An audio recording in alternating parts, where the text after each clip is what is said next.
And welcome back. So before all of this, we were discussing I was discussing, in case you were listening, maybe interestingly, maybe not, politicians from different Stephen King books. And I mentioned Greg Stossin. Well, let's get this over with. Then I can tell. I am your potions teacher. I love this classroom. Snape. I love how big the cauldron is. You will learn how to mix a Wiggenweld healing potion. You're late for potions, Mr. Potter. Inexcusable, even for celebrities. 5 points from Gryffindor. Potter, go to the dungeons and fetch the potion ingredients for the class. Bring back Wiggentree bark, moly, dittany, and flobberworm mucus. Be quick about it, or I shall deduct house points from Gryffindor. Now be gone, and don't come back without the ingredients. So Snape, like usually, being a bit of a dickhead, sending me away from this hardcore looking potions room, which looks like there's, what, 12 students in it? Here's Snape, I like you know him. God, he moves quickly. I thought I sent you to the dungeons for potion ingredients. I thought I told you to fuck off. So let's do this. That must be Dittany. By the way, Wiggenweld potion seems to be the only potion that is ever made in most of the games. Like, you see it in a lot of the games at this stage. Well, let's go get the Dittany, aka fall to our death practically. Where am I? I wonder if Snape tricked me.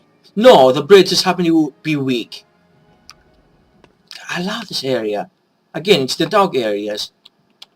And this is just so damn cool looking. Okay.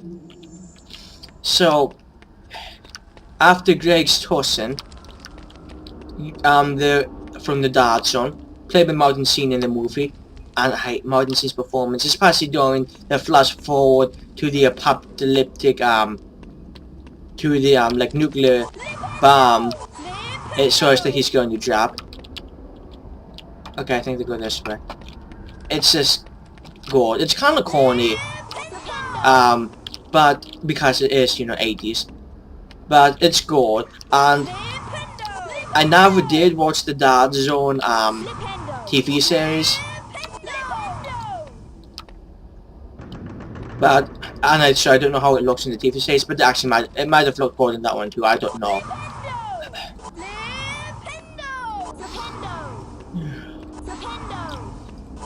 Then back onto politicians. In need, and these are all of them, by the way, but they're the 3 I can think of off the top of my head. Let me get this first. From what Hermione told me, I think that's the Molly.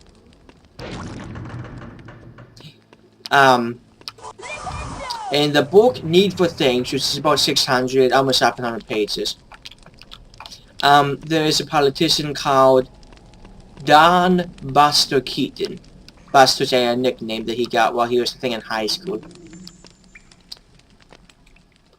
He is, I want to say a town countryman or a town selectman or something like that. I don't remember the exact specifics.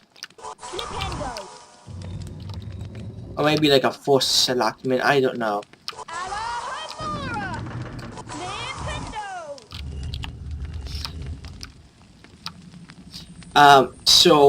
But of course he's corrupt.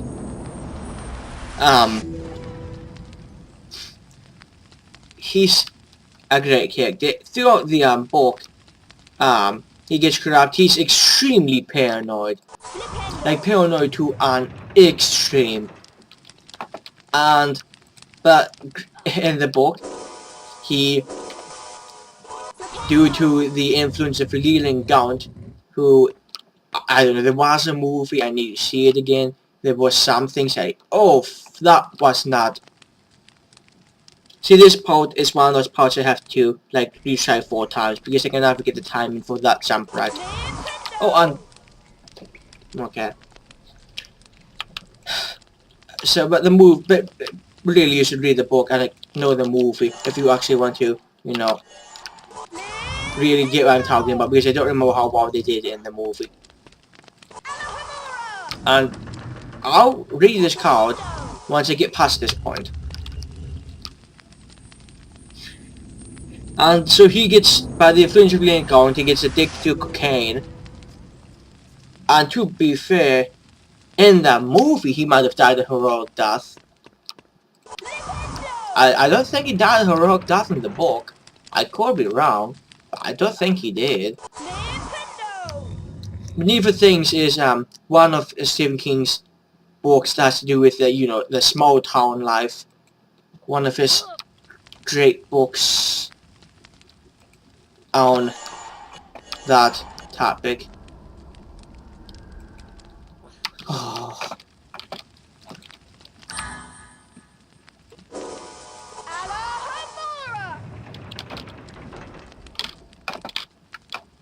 God, the jumps in this just make me nervous. And it's also the death of the city he created, Castle Rock, which had been previously been the main city of I think not Pat Cemetery, Cujo, the dog huff, which is referenced a lot in Needful Things, and it was mentioned in a few other books. I don't remember which ones, but he's a fun politician. But he's not. No, Drake's Hudson is also fun, and especially the part where they give the details about him. But and by the way, I have forgotten about the card. I want to get past this section. Ooh. But one of my favorite politicians, and the whole reason I got on the topic, is Big Jim Rennie of the book Under the Dome. Now, Under the Dome, like I said, it's over 1,000 pages. I have a nice hardback edition of it up in my room. I've read it at least 2 times. I think I'll be starting a third read in the next, like, 2 months or so. It's just, I like political intrigue in books. It's one of my favorite things about Game of Thrones. I mentioned that I've been watching that earlier. Oh no, it's the bloody Baron. It's one of the favorite things about Game of Thrones, the political intrigue. I can't go up there, I have to go through here. I think there's something back here. Oh, sorry, but oh. Although I don't know why it should really matter since you're a fucking ghost and I sort of feel you. But if you've seen the miniseries for it's not a miniseries. If you've seen the series for Under the Dome, I don't remember what network it is. Ignore everything you've seen from the series and go read the book. Because now I enjoyed a little from my side of the miniseries, but not a lot of it. And like I said, I only saw the first 5 episodes. But Big Jim Rennie, Stephen King has a way of writing the biggest bastards into books like you couldn't imagine. Oh.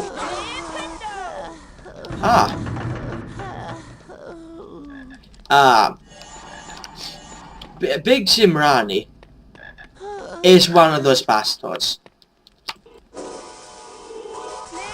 Now, I've not made a list of Stephen King's best, you know, villains yet. But I can tell you right now, Big Jim Rennie is going to be on that fucking list. Because in that book, the political intrigue's high. Big Jim Rennie is a corrupt, supposedly good, well, I'm falling into the trap I don't even like people doing. He's a, he claims to be this big Christian in this small town. He got elected as a Republican, which doesn't make that much difference in the book, but it is noted that he got elected since Stephen King is a Democrat. One of the That looks like Wigan tree bark. It's kind of nice to leave through the in. You didn't have to, and it's probably more advice if you don't put stuff like that in. Because it turns off readers if you know history Paladin readers who read that. But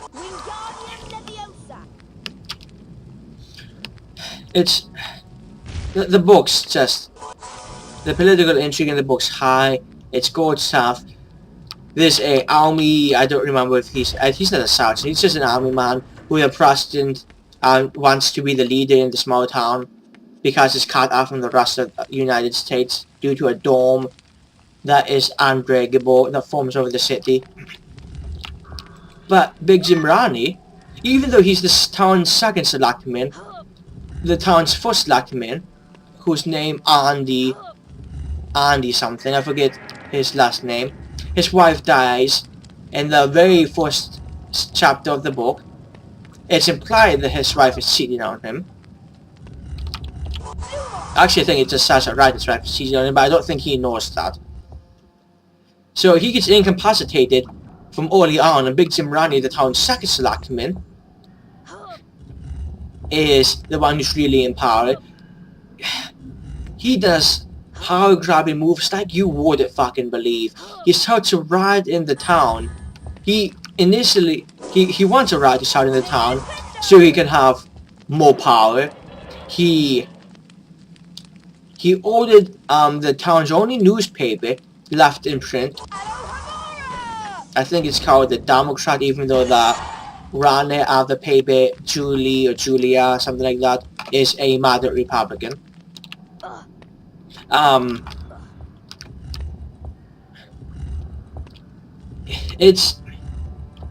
He just is one of the more power-hungry characters King has written. And King has written some great characters. But I don't think, now again, I haven't read Mr. Mercedes, I don't know about the antagonist of the book yet. In any real terms. You know, I know the very general basics. But Big Jim Rennie is a damn good character. And I've not been watching, you know, from what I saw of the series, I think it's ABC, I don't know. From what I saw of the series, I mean, Dean Norris was creating Breaking Bad, but in Breaking Bad, by the way, I saw Dean Norris in an episode of The X-Files. I'm a fan of the series, although to this day I still got kind of thoughts of the episodes because I haven't. But yeah, let's grab it. And he played like a prison guard, like the main warden. He played a prison guard in Dean Norris did in an X-Files episode. I think it was The List. And that was fun.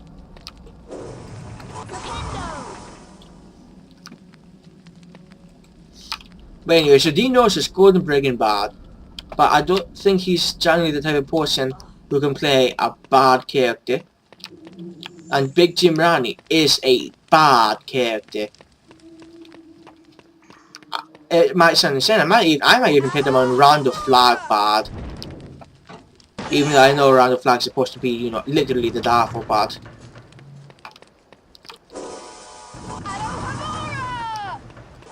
Okay, I finished this little Stephen King talk that I'm giving apparently in this next video. 425 beans, that's a nice evenish number, even though I know 5 is an odd number.